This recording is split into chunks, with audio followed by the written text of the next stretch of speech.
Jeistlichet Läwen. Jeistlichet Läwen ist ein Leben mit Gott. Aber ein jeistlichet Leben habe ich 3 Fragen. Wo komme ich da hin? Wer sehe ich? Wo kann ich sicher sein, dass ich jeistlichet Leben habe, und wenn ich wo vor Gott stehe, dann wird er mich annehmen.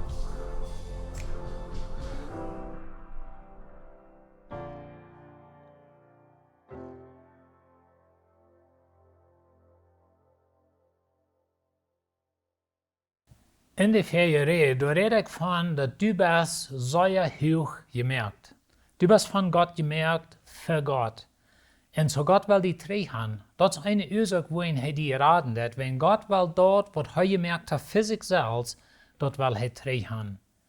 Aber wir Menschen, wir fallen von dieser hohen Stelle. Und so mit das Ungehorsam sei wir gewisse Dinge. Einige, was wir sagen, ist, dass wir wollen nicht mehr Gott gehorsam sein, oder wir wollen nicht uns wählen und ja Gott sein Willen stellen. Das ist was die Feind Adam und Eva einbildet. Gott hält was 3 von jünd. Wenn die wollen in einer Weg gehen, dann wird es besser gehen für jünd. Aber wir wissen das nicht. Ich sage einmal zu Menschen, gerade der Kampf von Jesus herangehen, oder Jesus nachhalten, dort ist uns wählen und ja Gott sein Willen stellen. Wisst ihr, das ist uns Kampf. Und das ist, was wir von Anfang an hat die Menschheit mit dort gekämpft. Wir wollen uns eine Willen haben. Ich will dort tun, was mir angeht, das was mir scheint. Und so der Mensch sagt zu Gott, ich will mein eine Willen gehen. Ich will mein eine Weg gehen. Und von der in der Welt, das ist ein großes Thema, dass ich habe ein Reich. Das ist mein Reich zu tun. Aber wenn wir Gott herangehen oder Gott nachfolgen, dann müssen wir uns Willen und sein Willen stellen. Der Mensch sagt auch zu Gott, dass ich will mein Vergnügen und mein Erfall nicht mehr in Gott sehen, aber in mich selbst oder in meine Dinge. Und das ist noch ein von unseren Troubles, dass wir sehen uns Vergnügen oder wir sehen uns erfüllt sein als Mensch. Wir sehen das in den Dingen, was wir haben oder was wir sind. Aber das Ungehorsam, der brachte den Tod. Gott sagt den Mensch, den Tag, wo du von dem Baum aßt, wo ich gesagt habe, du sollst nicht, den Tag wirst du sterben. Und wenn wir die Geschichte lesen in 1. Mose, dann finden wir, dass der Mensch, der starb nicht. Und dann fragen wir, wo wir nicht. Weil Gott hat gesagt, der Mensch wird sterben. In unserer Antwort für das ist fertig, weil der Mensch, der starb jährlich. Der Mensch wird nicht von Gott getrennt, und das ist auch so. Wir seien in Adam und Eva benehmen, dass wir was passiert. Sie fangen sich an zu schämen, wenn sie wieder nervig, sagt die Schrift. Sie versuchten sich zu verstärken für Gott. Sie fangen an, Kleider zu merken von Blätter, von Bäumblätter. Und so das ist, was ein Mensch passiert, das ist so. Aber ich glaube, das ist noch ein bisschen was deutlicher hängen, wohin der Mensch nicht starb. Und das wollen wir nu wel ein bisschen noch checken. Und ich will ein bisschen durch die Schrift gehen und sagen, wo handelt Gott mit Menschen, was Sünder sind? Oder wieso sterben die Menschen nicht? Wenn die Bibel merkt es klar, dass die Sinn leidet nun Tod. Und Gott sagt zu Adam und Eva, den Tag, was die eten, wo ihr sterben. Aber sie deuten nicht. Adam lebt über 900 Jahre.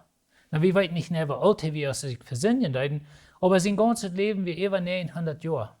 Und so wir glauben, dass Adam lebt noch hunderte Jahre nach dem, was er sich versinnen deuten. Aber Gott sagt, du wirst sterben. Und so da werden wir ein bisschen noch checken in dieser Rede. Na, als Adam und Eva sich versinnen deuten, dann finden wir, dass sie mögen sich Kleider von Blättern.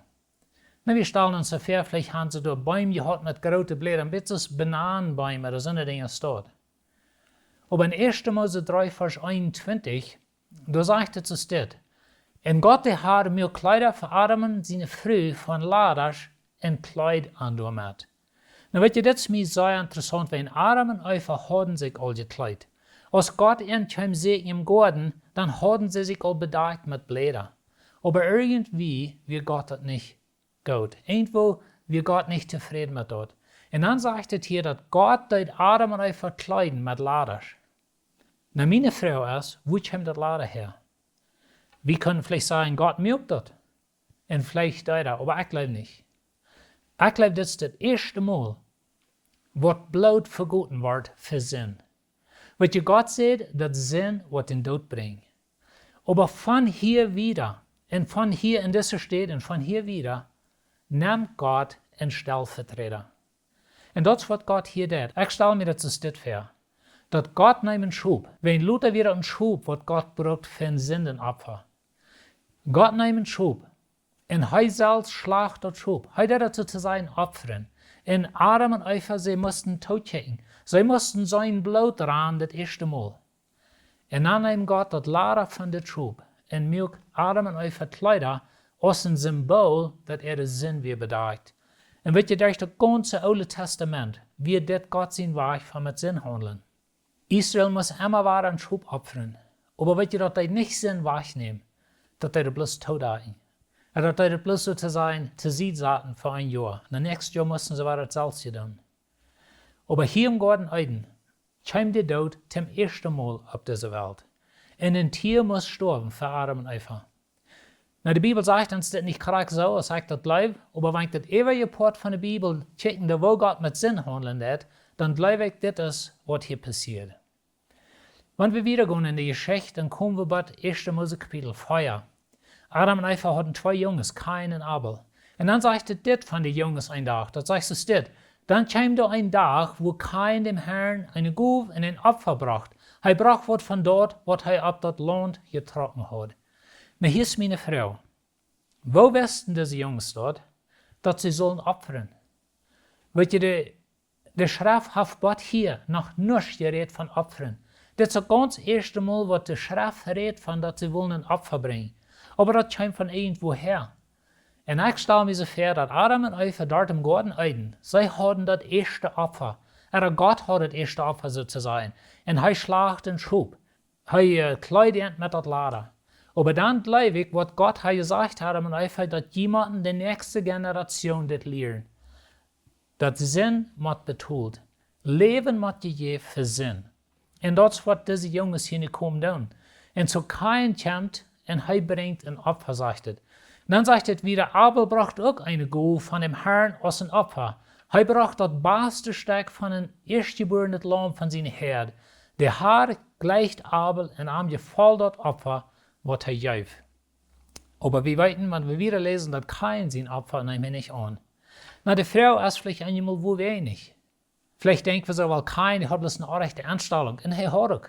Er hat eine rechte Anstellung. Aber es ist ein bisschen mehr dahin, glaube ich. Weil Kain braucht von der Frucht, oder das Getreide, was er auf dem Stab getrocknet hat. Das hat er durchgewaschen. Er braucht sein eine Ding.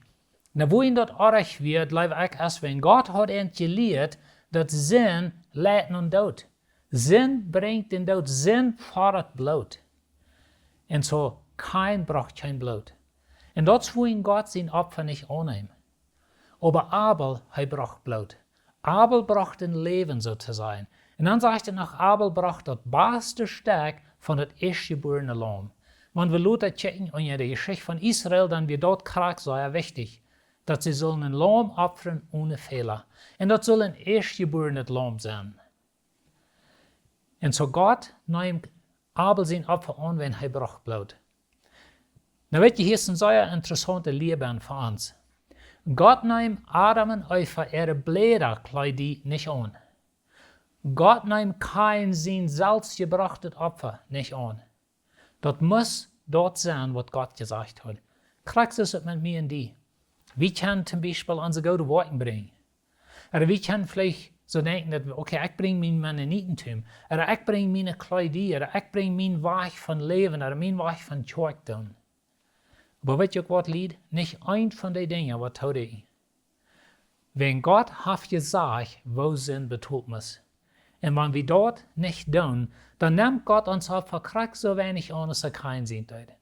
In der Geschichte von Noah, da haben wir sehr interessante Dinge. Ich glaube, wir sind bekannt mit der Sintflut, mit der Geschichte von Noah. Er baut eine Arche, und der Wutter kam auf diese Erde, und Noah und seine Familie waren in einer Arche, und sie bleiben leben, mit gewissen Tieren. Aber dann, als het Wutter weg war, und als Noah und seine Familie aus der Arche rauskamen, dann fingen wir ein sehr interessantes Ding. Das sagt es steht in 1. Mose 8, Vers 20. Und Noah macht ein Altar für den Herrn und macht ein Opfer von jeder reine Tier und von jeder reine Vogel. Er verbrannte auf dem Altar in ein Brandopfer. Na, die Frau ist wo wen. So wir in der Sintflut durch. Und weet je, wenn wir dann wieder zurückgehen, dann fingen wir, dass Gott sagt, er soll 7 Paar von reinen Tieren da haben. Und die Frau ist vielleicht wo wen. Ich glaube, das ist die Ursache. Weet je, Noah, als de Sintflut Eva war, Noah blijft leven durch Blut so zu sein. Na, Noah fand Gnade für Gott. Wir denken einmal so, Noah, hey, wir vollkommen. Wenn er sagt, Noah, hey, wir vollkommen in seine Generation, oder hey, wir sinnlos in seine Generation. Aber ich glaube nicht, dass das meint, dass er nicht ein Mensch wie was Fehler macht. Aber er fand Gnade bei Gott. Aber dann ist das alle ewig. Wir dann den Noah opfern, als ein Teken, dass wir in Wirklichkeit das Blut von diesen Tieren, oder dass wir Gott sehen, Stellvertreter, was Noah muss bringen, damit er leben bleibt. Na, die Bibel sagt uns das nicht charakteristisch, aber das, was ich glaube, oder das, was ich denke, was hier passiert. Wenn wir dann wieder gehen in die Geschichte, in Israel, die Geschichte an, in 1. Mose 22, da lesen wir es steht in Vers 13. Und als Abraham abcheckt, zag hij een bak, die met de ene Fuß in een Bosch weer. En Abraham ging en nam den bak en slag den voor het brandoffer in zijn steed. Nou, ik glaube, we zijn bekend met de Geschichte van Abraham en hoe hij Isaac zal opferen. En weet je, dat is het ganz eerste Mal, wo de Schrift deze wiederbrucht, in zijn steed. Dat woord wat we willen van der brugen, dat is een stellvertreter. Dat is iemand wat die steed neemt. Maar weet je, dat is wat het lam deed daar te worden. Dat neemt Adam en Eva er steed. En Abel zijn offer, dat lam neemt Abel zijn steed. En Noah zijn leven. Die tieren wat hij opfert, die neemt Noah zijn steed. Die starven voor Noah zijn zin. En hier zegt God te Abraham, hij zal Isaac opferen. Aber dann, zu der letzten Minute, können wir sagen, dann jaf Gott in Bak. Und dann sagt er, das Bak wird geopfert in Isaac seine steed. Und weet je, das ist, was Gott noch immer getan hat. Gott hat noch immer ein Tier oder Seswem genommen für die. Das ist ein sehr wichtiges Prinzip, und wir denken an der Lösung. Wenn ich kann mich selbst nicht raten. Wenn wir mal so an denken, dass uns Blut, das ist unrein. Ons Blut, dat heeft kreef mangt zich. Ons Blut heeft zin in zich. En God fordert rein het Blut voor zin. Aber weet je, in leven moet je voor zin. We denken einmal so, Vergebung, dat is vrij. En dat is ook in een weg. En een andere weg kost dat Jezus zijn leven. So wie können von der auch so kein, wie können uns eine Ding bringen, unsere eine Worten, unsere eine Frucht so zu sein. Aber weet je wat, dat braucht Blut en dat braucht rein Blut. En bloß Jesus hat rein Blut. Wenn wir wieder gehen in die Geschichte, in 2. Mose 12, Vers 13, da lesen wir, es steht, dat Blut und jene Hiese wird ein Teken sein, wo je wohnen. Wenn ich dat Blut sei, wo ich bei ihnen vorbeigehen, kein verdorben wird manchen kommen, wenn ich mit meiner Strophe auf Ägypten komme. Na, das ist auch eine sehr interessante Geschichte, weil Gott hat Moses geschickt, Israel aus Ägypten rauszubringen. Und nu wären da neun Plagen gewesen, aber Pharao, der hat sein hart gemerkt, und er sagt, je gehen nicht hier raus. Und dann sagt Gott zu das Volk Israel, durch Moses, er sagt, ich will noch eine Plage auf Ägypten bringen. Und ich will alle Erstgeburt, alle älteste Kinder, das älteste Tier, like alle Erstgeburt, die wird sterben in Ägypten. Und dann sagt Gott zu Israel, nehmt den Lamm, schlacht das, und dort das Blut an jene Deren an. Na, ich habe Ihnen mal gesagt, dass danach, als Gott durch Ägypten ging, und die Schrift sagt uns, dass in alle Hiese von Ägypten, da wir tot. Wir können uns nicht feststellen, den Tag zum Morgen, aber weißt du was? In jeder Heim von Israel, wie auch wir tot. Bloß Gott nimmt einen Stellvertreter für Israel. Und das wird das Blut da an der deren Zeit. Und weißt du, das ist ein Teken von, wenn wir Jesus angenommen, dann ist es ein bisschen so, dass er sein Blut und unsere Horten angeschmiert, oder an unsere Deren so zu sein. Aber wenn das Blut nicht ist, dann tun wir selbst mit uns Leben. Die Bibel ist sehr klar über das. Sinn lädt nun dort. Entweder dient oder Jesus sein. Und du kannst die wählen, wenn du was annehmen. Wir lesen wieder in die Geschichte in 2. Mose 30, Vers 10. Einmal im Jahr soll Aaron in die Spitzen von Altar die Versöhnung durchführen. Jeder Jahr soll er die Spitze mit dem Blut von Versöhnungssinnopfer bestreiten. Dort dit durch all jene Tiden. Das ist dem Herrn höchst heilig. Na, weet je, das ist ein bisschen ein interessantes Ding. Aber in Israel die Geschichte, sie mussten immer ein Tier schlachten. Ich habe einmal gesagt, der Tempel in Jerusalem, like dort wie ein sehr dieres Gebiet mit Gold gebaut und all so eine Dinge. Aber in Wirklichkeit wird ein Schlachthaus. In Wirklichkeit wird dort eine Stadt, wo Duizenden Tieren worden doodgemaakt für den Sinn von der Menschheit. Und so Gott sagt zu Israel, jeder Jahr soll Aaron das tun. Und weet Aaron, hij wird de hoge priester. En so hij muss immer waar jeder Jahr Dinge mit Blut reinigen. Und dat is immer waar een teken dat Gott geeft een vergeving onder das Blut von der Tier. In 2. Mose 17, da sagt het so steht, im Blut ist das körperliche Leben, und ich habe ihn dort für den Altar gegeben, dass je damit versöhnt worden. Das Blut ist die Versöhnung, weil es durch Ben das Leben ist. Und so Gott sagt, Leben ist im Blut. Und so wenn sie Tiere müssen opfern, dort wird die Ursache für dort. Wenn dort wie du noch haben, dass sie ein Leben gegeben für ihre Sinn. In Johannes 1, Vers 29, da sagt es so steht, am nächsten Tag sagt Johannes Jesus nur sich abzukommen und seht, check, dort ist Gott sein Lamm, dat die Welt ihre Sünden wegnimmt. Jesus kam für diese Ursache. Jesus kam zum sein Blut geben. Weet je, Sinn fordert in Leben.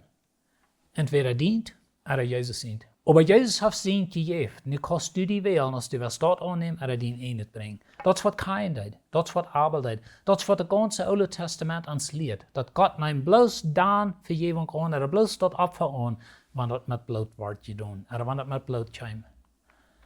In Hebräer 9, Vers 11, da sagt het so steht, in Christus ist ons hoge priester over dat betere gekommen, dat nu al hier ist, durch das gratere und vollkommene Zelt, das nicht von Menschen gebaut ist und auch nicht von dieser irdischen Welt ist.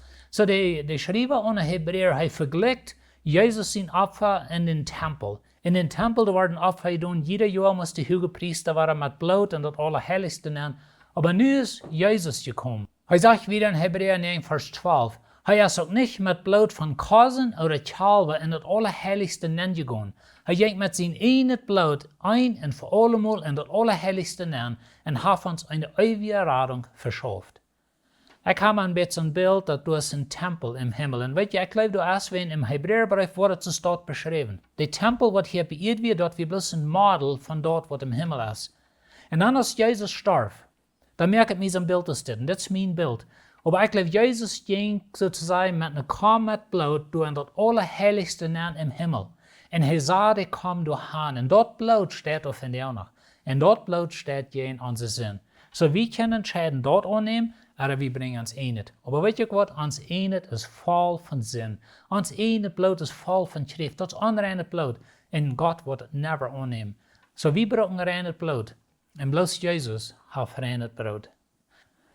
In 2. Korinther 4, Vers 21, da sagt Paulus so steht, Gott mögt den, der von keinem Sinn weiß, in uns steht zu Sinn, dass wir durch für Gott gerecht werden, so ist es für jelen det. Gott nimmt den, der keinen Sinn hat. Gott nimmt das Lamm Gottes. Gott nimmt den Sinn Gottes. Das ist, wenn Johannes sagt, check, das Lamm Gottes, was den Sinn von der Welt wegnimmt. Was er meint, dat ist dus het Lamm Gottes, wat wordt sterven für den Sinn von der Welt. Jesus ist gestorben. Dat Opfer ist gegeben. Einmal für allemal, sagt es im Hebräerbrief. Jesus starb einmal für allemal und hat uns eine ewige Erlösung verschafft. Wie können wir entscheiden? Entweder wir nehmen dort an, durch den Glauben, oder wir bringen uns nicht.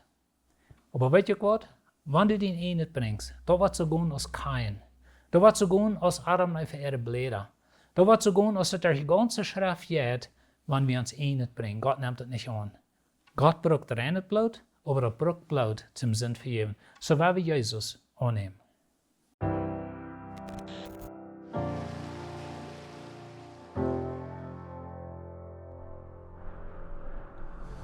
Jeistlichet Läwen. Jeistlichet Läwen ist ein Leben mit Gott. Aber in Jeistlichet Läwen habe ich 3 Frauen. Wo komme ich da nehmen? Wer sehe ich? Wo kann ich sicher sein, dass ich Jeistlichet Leben habe, dass wenn ich vor Gott stehe, dann wird er mich annehmen?